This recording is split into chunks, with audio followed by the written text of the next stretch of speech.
torture them because it's not allowed in the United States. So that's where the name came from. It was coined by David Simons, who's founded a whole bunch of bands, including, well, a whole bunch of bands, all over.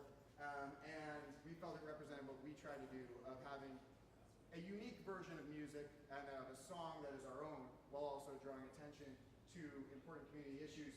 We have some great quotes up here from Rhode Island Monthly. Massive, skilled, enthusiastic local artists who pour their hearts out into the streets of Providence with the sole intention of spreading joy and music to anyone within earshot. Most recently, Shake Higgs from Motif Magazine had mistaken us for a bachelorette party at a gig, and then realized that as we emerged like a musical clown car, we were in fact Providence's own ERB. And I really appreciated his quote. As someone who spent time in marching band and followed the great HBCU brass traditions, he was thrilled to hear this massive wall of sound. So I guess we'll bring some more of that for you tonight, if that's all right. Thank you guys so much.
corporations? No, no, no! Do our streets belong to the people?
Hello. little wardrobe malfunction. I'm Carolyn Butensky. Hello. I teach here also. It's my day job. That song you just heard was Cumbia Rebelde. Cumbia is a Latin American genre of dance music that originated among enslaved Africans and indigenous peoples in Colombia in the 19th century. The original Cumbia Rebelde was recorded by the Colombian band Puerto Candelaria in 2011. We have adapted the lyrics a little in our translation. Our next song the title should probably provide its own introduction. It is called Rage Against the Medley.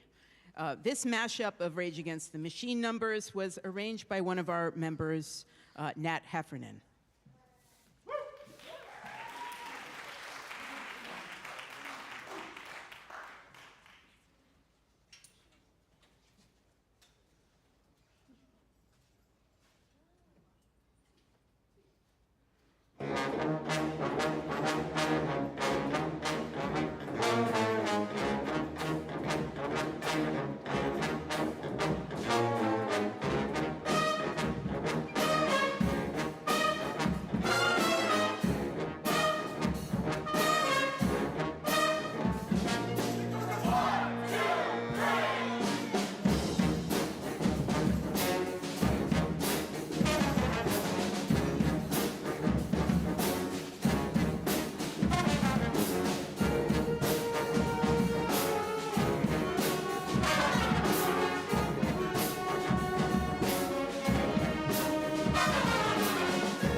Our next song is one that we often play at demonstrations.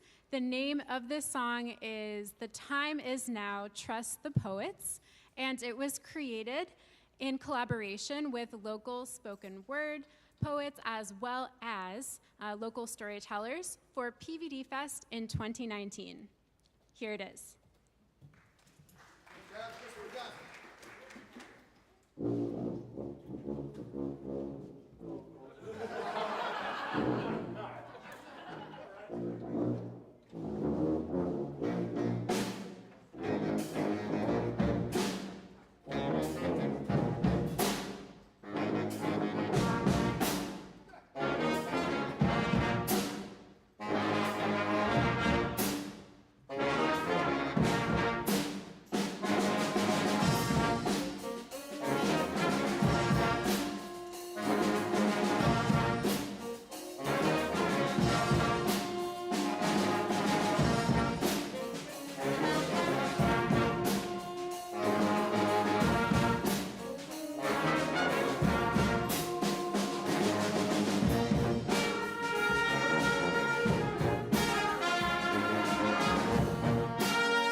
We're gonna do a little call and response here.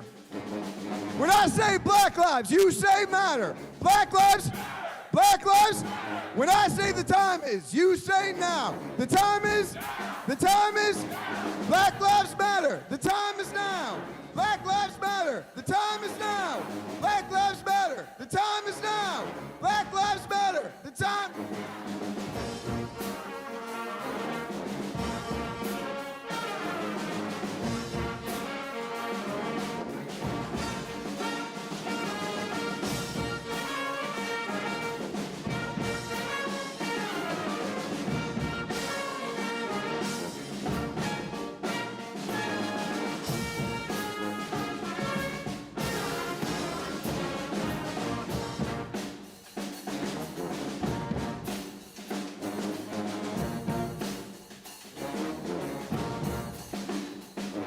When I say housing, you say justice. Housing. Housing. When I say the time is, you say now. Now. The time is now. Housing justice. Housing justice. Housing justice. Housing justice.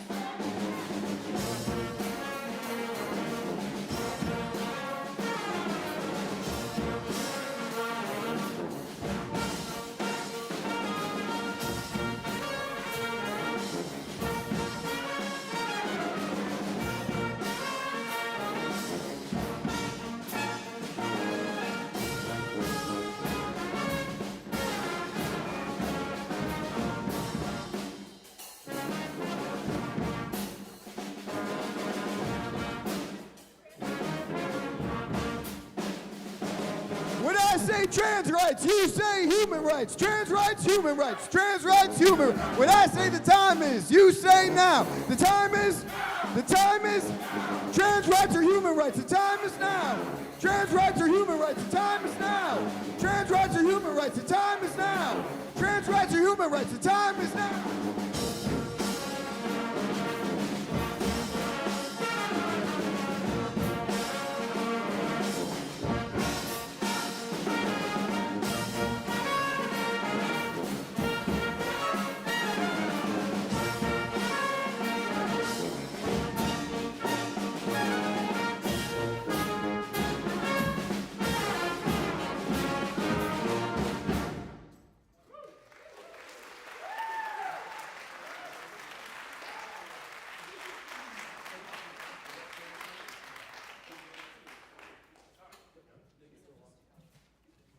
Hi, everybody. I'm going to ask the band to sit in the front here instead of back there.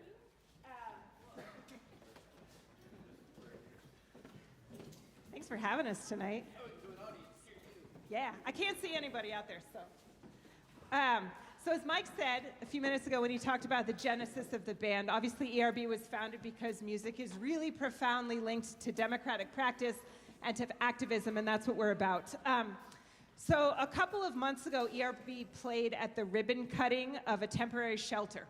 And a local journalist by the name of Steve Alquist, who some of you might know, let's give him a hand. He's not here, but let's give him a hand.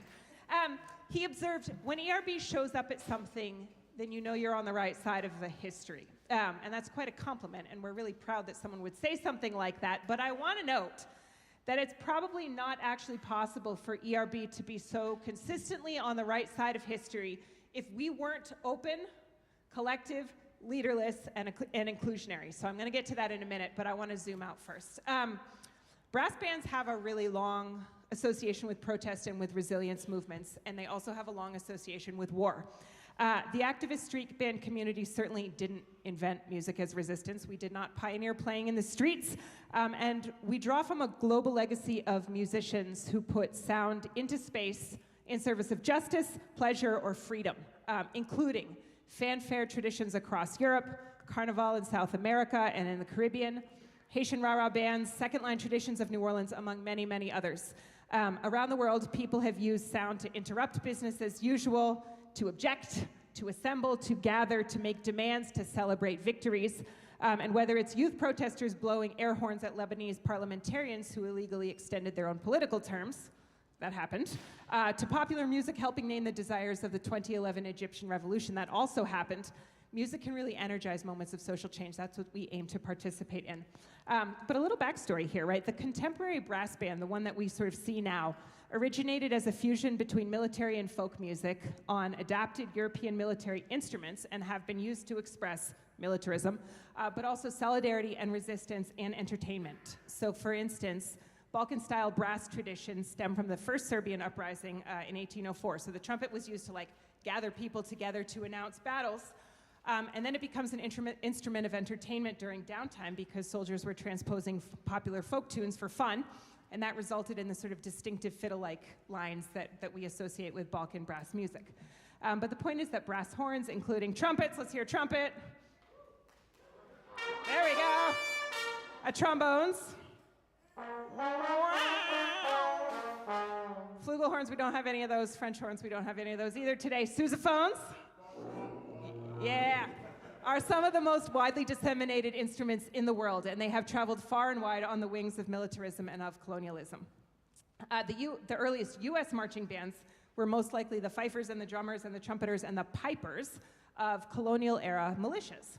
So like their European predecessors, these bands regulated daily lives in military camps. African-American marching band rituals began during the Revolutionary War when black soldiers were assigned instruments because white colonists were afraid of an uprising, and so they were not assigned weapons.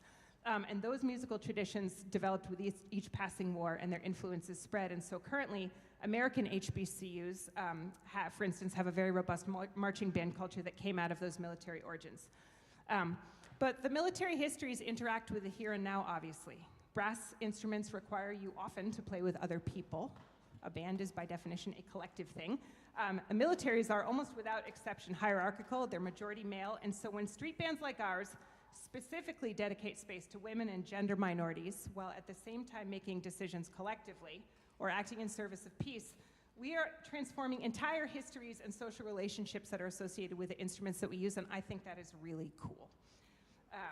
Community bands, yeah, it's cool.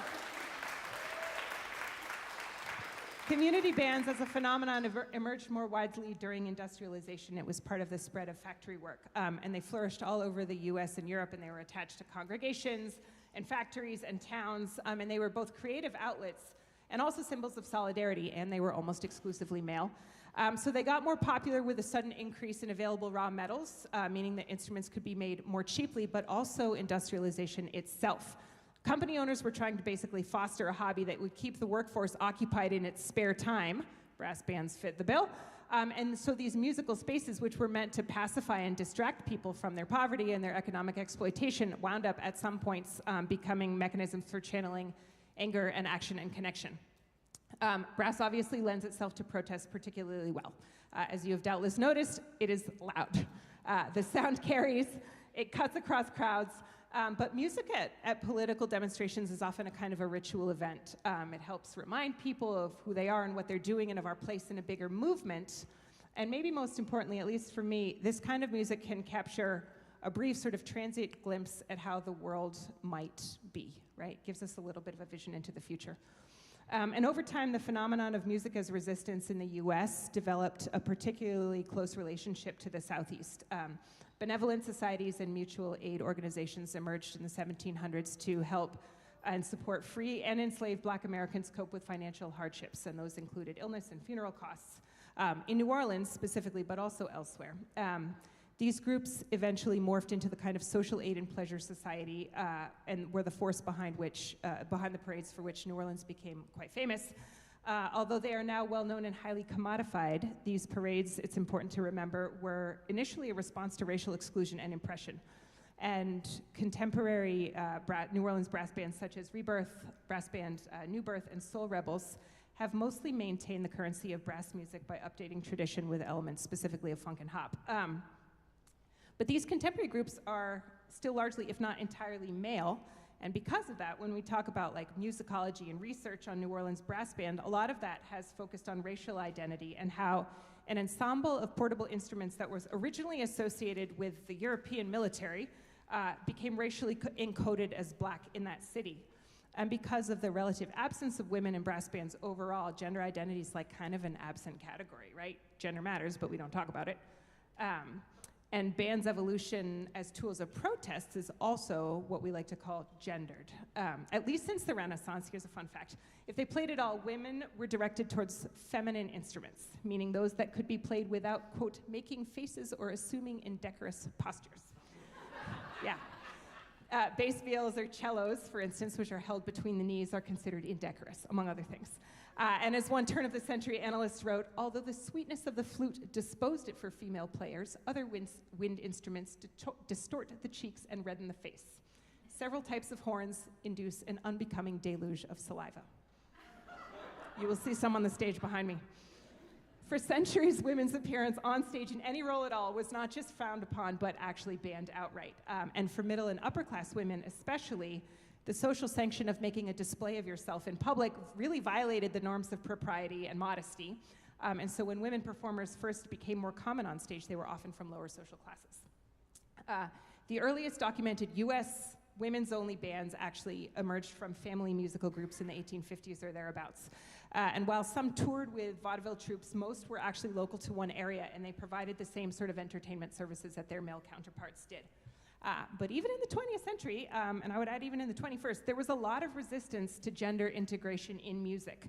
A music director lamented that the affiliation of musicians with labor unions, again, a proud tradition of protest, was actually forcing professional orchestras to accept female players, saying, women harpists are admitted to be more desirable than men, the harp being essentially a woman's instrument. It requires such delicate fingering. You will find everywhere that women are in demand of this work. But nature never intended the fair sex to be cornetists, trombonists, and players of wind instruments. In the first place, they're not as strong enough to play as well as men. Another point is that women cannot possibly play brass instruments and look pretty, and why should they spoil their good looks? It seems, philosopher Carolyn Kostmeyer observes wryly, that the female artist cannot escape being regarded as an aesthetic object, even while she is actively engaged in producing other aesthetic objects. And unless we be lulled into thinking that these exclusions are artifacts of a distant past, we ought to remember that the distinguished Vienna Philharmonic Orchestra only opened its ranks to women in 1997, at which time I was 13. During World War II, all women swing bands gained a foothold when millions of men left for military service.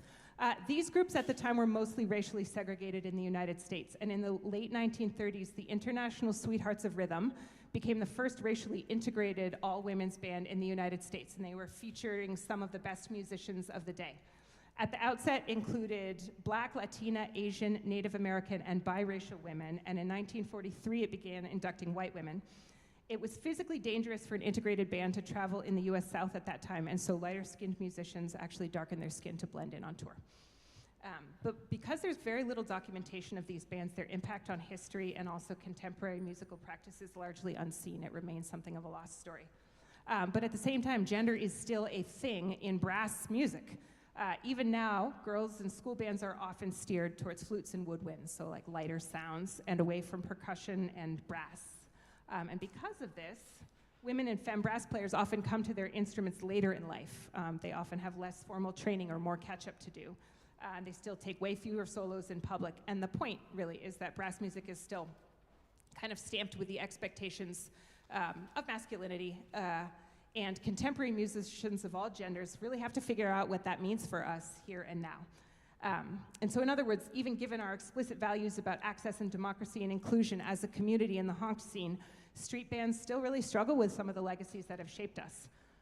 We still make our home in cities large and small. We still have to deal with the economy in one way or another. We're still part of the very gendered and very racialized and very class-based power structures that exist in cities all over the country. So we basically deal with the same challenges that the world as a whole deals with, and we have to figure out how to deal with that too, and figure out what it means. So, as you might have guessed, figuring out what that means is a big part of how we operate, and it extends beyond individual bands into the honk scene. As Mike said earlier, honk is a free street music festival that happens in cities across the country and increasingly across the globe, and it identifies with urban struggles, but this meaning of activism in the honk network actually varies from band to band quite a bit. Some groups define activism as explicitly engagement with protest. If you're not getting arrested, it doesn't count. Others define it as supporting social change work in any number of ways, often by supporting pickets or rallies or fundraisers, and others define it as being present in your community when your community needs you. Responding to this conversation, festival organizers in Boston have sought in the last couple of years to really orient the festival itself towards community solidarity. So for instance, from 2016 on, they've organized musicians to play outside of an ICE detention center during the festival.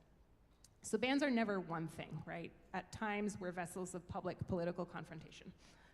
And at times, we are building blocks of local and civic organizing, and at times, we are commercial entertainment bands, at times, we come to universities, at times, we're community supports, in the case of festivals and parades or even fundraisers.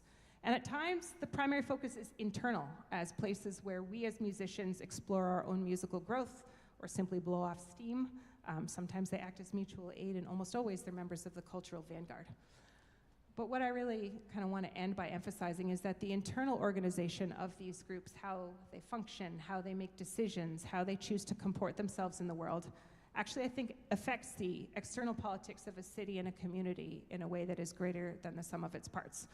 So in the case of ERB, that means us being leaderless and open and believing that everyone has music within them and working to elicit that music together, and believing that everyone is capable of assuming responsibility in a group, and that we can actually live in a world where we make beautiful music and we treat each other decently and we hold each other to high standards, and we are available when the community needs us to celebrate the opening of a shelter.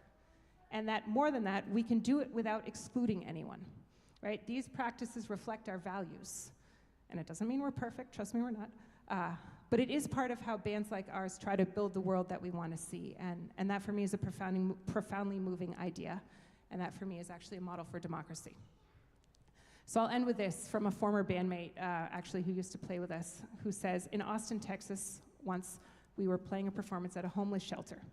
This one woman in the crowd, I overheard her say, "Who needs pain pills when you have something like this?" And I thought that was so powerful and telling of what we bring to the people. And we bring it in corners that are so dark, and we shine our sonic light, and how powerful and transformational that can be for everyone. Thank you.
song was New Orleans Bump, one of my favorites. It was written by the New Orleans jazz legend Jelly Roll Morton in 1929. And our next song is titled Clandesposito. It's a mashup of Manu Chao's song from 2000, Clandestino, which is a song protesting the treatment of immigrants, and Luis Fonsi's and Justin Bieber's hit Desposito. We invite you to sing along with the lyrics, which are printed on a sheet that you should have gotten at the door.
Clandestina, mexicano, clandestino, sudanesa, clandestino, no hay nadie ilegal.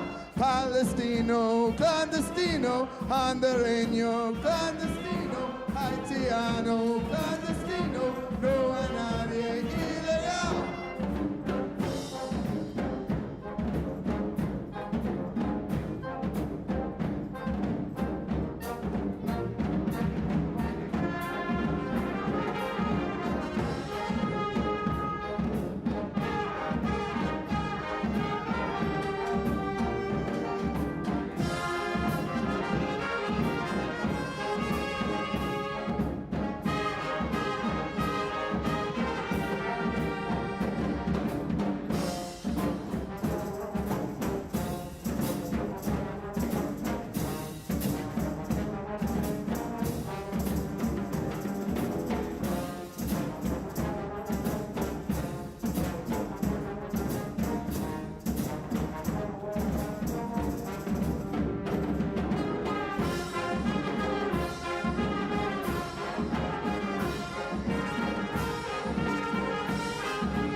I can. Thank you, Tori. Sorry, what was that? And how does ERB operate as a group? Yeah, hi, I'm Amelia. Thank you for that question, Tori. Huge fan of your work. Yeah, so an open band means that you can kind of see the band performing on the street, and you can sort of walk up and go, whoa, I really think I'd enjoy doing that. And then you can just ask anyone there, and they'll go, hey, we would love it if you came and you played with us. And here's the phone number of someone in the band that wait, what instrument do you want to play? Oh yeah, we have 5, and you can play one of them. Just ask us, and then all you do, you come to 3 rehearsals, and then after that you can sign a little form saying you agree with all of our beautiful band values that we've discussed here. We're going to discuss a little more of, and we have band norms, and then you sign a form that says you agree, and then you can come to the gigs, and you can start whenever you're ready. No pressure. No pressure. And we operate as a group by discussing, voting on, and organizing gigs in person, and also asynchronously in this modern world. We use stuff like Slack, we use stuff like GroupMe, but you don't have to be super tech savvy. You can ask anybody, we will help you to learn these things. And our favorite's the Gigo, which is a thing that honk bands use to organize, and that's how we determine who's available for every gig. So yeah, it is a beautiful and rewarding group effort, and everyone's participation is essential and appreciated. Thank you, Tori. Thank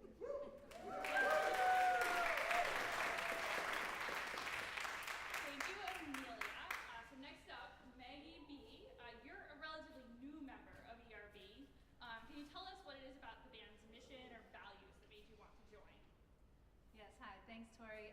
So I joined the band in April, and a family member of mine was actually a part of the band first, my wonderful sister-in-law who's playing cymbals tonight.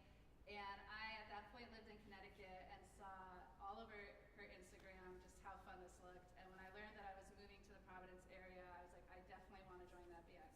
But I also had some trepidation because I had not played the saxophone since middle school, which is many decades ago. But I appreciate how open and inclusive this band was. It was not an issue. I've been completely welcomed in and have been learning and growing as a musician since I joined. And some other things that attracted me to the band was the commitment to social justice and activism. I love our red, white, and shiny outfits. It's so much fun seeing how everyone shows up to each gig. I really believe in the power of joy as resistance, and I feel like we're living in such a time of uncertainties and just difficulties, and I feel like being able to come and be a part of this band is a way for me to be positively engaged in my community and to feel like I'm bringing joy to myself and joy to our bandmates and joy to the community, and that feels really, really important and really powerful in this moment. And I also, the day that I joined, there was like 6 or 7 new people who joined as well.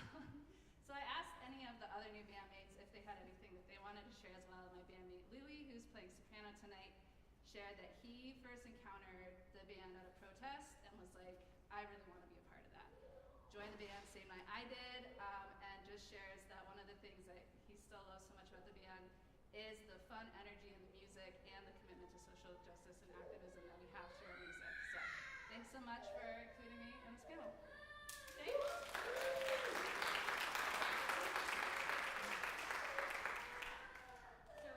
Thanks, Maggie. That was awesome. It's like big sneeze go good. So next up, we have Paul G. So you have a long history of working with activist organizations. Can you please talk about some of ERB's collaborative work with social justice and peace organizations? I'd be happy to. And good evening, everybody. It's really great to have you here. And we don't dress in such a subtle way in order not to have fun. You realize that the way we dress is in order to make a splash. We go to a lot of consignment shops, some of the best in the country, and Salvation Armies, Savers, and we always look for red, white, and shiny. Those are our colors. And so we somehow find unity in this very eclectic look, I guess. We've got lots of variety, but it's always red, white, and shiny. I say that because, every day is Halloween for us when we play, because we're always figuring out what our costumes will be, and it's always a lot of fun. So right away, there's collaboration within our organization. We are collaborating with each other, getting to know each other. We have these swaps for our costumes from time to time, and we sometimes even make costumes together. And we try to just produce something that is going to kind of make an impact as we go out on stage. You probably have noticed that we're loud, usually. What we try to do is play music that's loud, in your face, and danceable. And we don't think that that's a bad idea. It sort of pulls people together. We often play very sweet melodic tunes too, but the majority of our things are loud and fun. And I think the important thing there is to realize that social change and resistance and protest and fun can blend together. It's important that, I don't know, some of you may recall the people's historian Howard Zinn. He always talked about, we may not get where we want to go, but we should have some fun along the way, and it should be satisfying for the people who are participating in resisting and promoting working for a better world, which is often hard and difficult to do. In terms of collaboration, ERB casts a very wide net in promoting peace and justice. We work with many organizations. This does not just happen. We work at it.